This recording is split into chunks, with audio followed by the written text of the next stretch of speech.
watching another Supernatural review, and this is the season 11 finale. Season 11, episode 23, Alpha and Omega. If you're new here, I do a recap and review of every single episode of Supernatural, so let's get into it. This is the finale, and I kind of said, like, the previous episode in that video, and if you haven't watched that, watch it. Watch all my videos.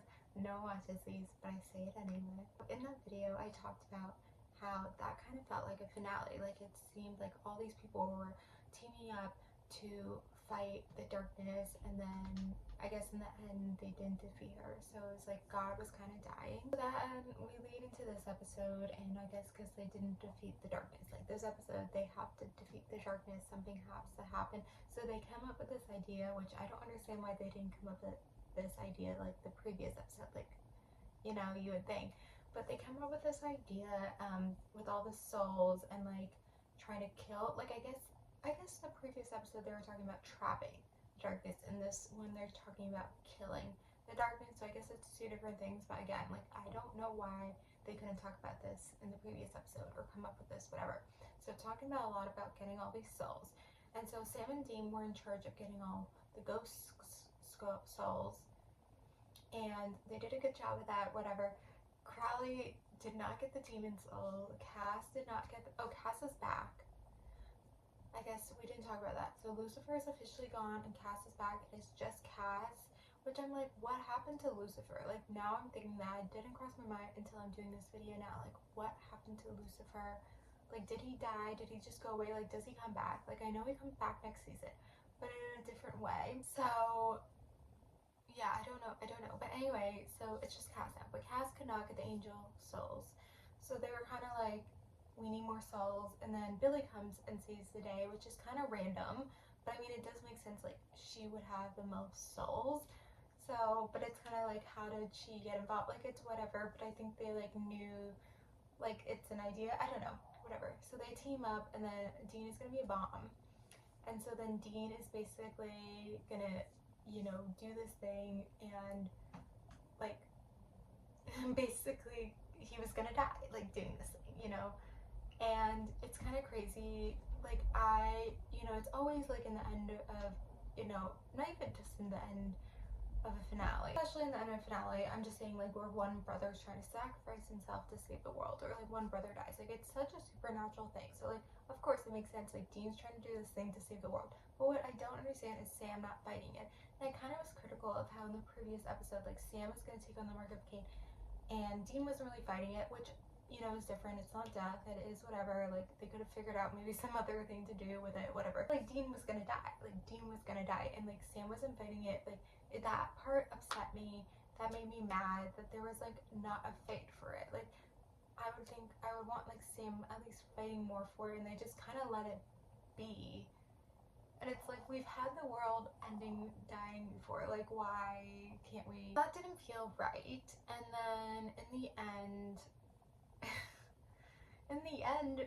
God and darkness just decided to like just go in the air, which I guess in the end, like, they couldn't have Dean die. Like, this is supernatural. We, like, if they die, they need to come back alive. Like, this would have really probably been like real death. So it's like they had to come up with something else. But the whole season, when they really just needed to talk to each other, like, it's kind of dumb. It's kind of dumb and stupid. So anyway, so we were introduced to, I guess, the British Men of Letters, and the actress, she was in Vampire Diaries.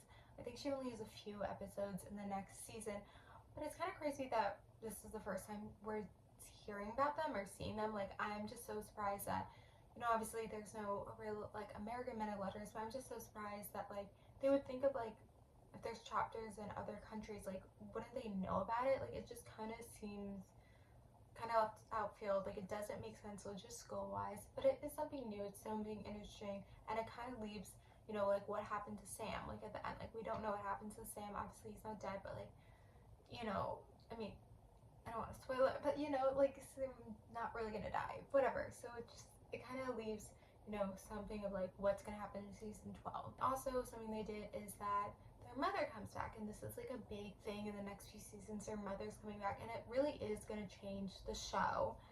And where it's like, it's just kind of been these two brothers as family, and to like have like now their mother there, and like how that changes it. And like it definitely, like, whoever pitched that idea, like, what if we bring Mary back, what if we bring their mother back, like, wow, like, I don't know what that would look like in the writer's room. I don't know how that would have changed. Like, I just don't know how they agreed to do that, like how much they were debating, if they were trying to think about bringing someone else back. Like, it's such a different, like, it's such a different change. It's a huge change. So it must have been a huge decision to do that. But yeah, I think it's like you have these things leading into the next season with her mother coming back, what's happening to Sam. So it like does open the door of season 12, and I do remember season 12 being stronger, so I'm looking forward to it.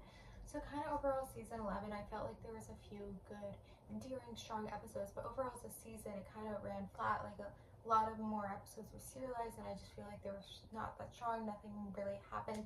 I feel like then with the darkness, like, yeah, I kind of felt End of the World. It was a big deal, but in the end, like, there wasn't like this huge thing, and she just really needed to talk to God, and I guess we now know about God. So I guess in the end, it's not the worst season, but it's kind of down there. And I think, you know, they were trying to figure out something to do, you know, something monumental. And this is what they picked, and I think it's good that they didn't, you know, proceed into it in the next season. Like, obviously, the Mark Kane was kind of like a season and a half. Like, that was a long time. And, like, Dean being the demon in the middle of it and stuff like that. So I think it's good that they didn't continue this into the next season. And honestly, it's something we never see her again. We do see God and again in the future, which I won't spoil, but we never see her again. And I think maybe they realized because it didn't work, it wasn't that great. So that's probably why. But yeah, I think we're all excited for season 12 and see where that goes. So, and I'm gonna hear. So thank you guys for watching. Like and subscribe, and